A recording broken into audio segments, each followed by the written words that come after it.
The dusty, forgotten bookshop was a labyrinth of stories waiting to be told. Elias, the elderly proprietor, was a man woven from silence and secrets, his life's chapters bound between the brittle covers of the books he guarded. His favorite was an ancient, leather-bound volume with a peculiar title, The Cartographer of Lost Things. It was a book of maps, not of places, but of emotions, memories, and forgotten trinkets.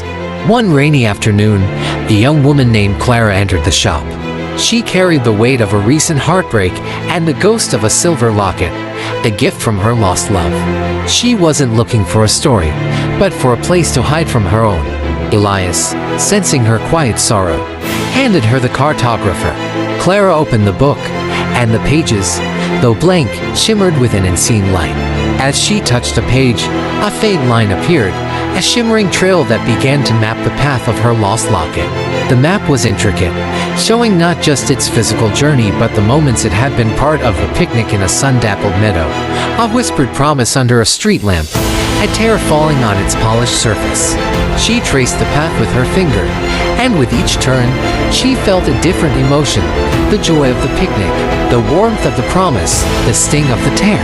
The map wasn't showing her where the locket was, but where the love had been. It wasn't a quest to find a lost object, but a journey to rediscover the feelings tied to it. When she finished, the map faded, and she looked up at Elias, her eyes no longer filled with sorrow, but with a quiet understanding.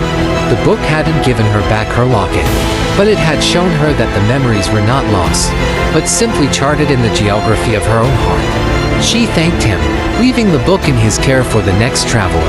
Elias watched her go, a faint smile on his lips. He returned the Cartographer to its shelf.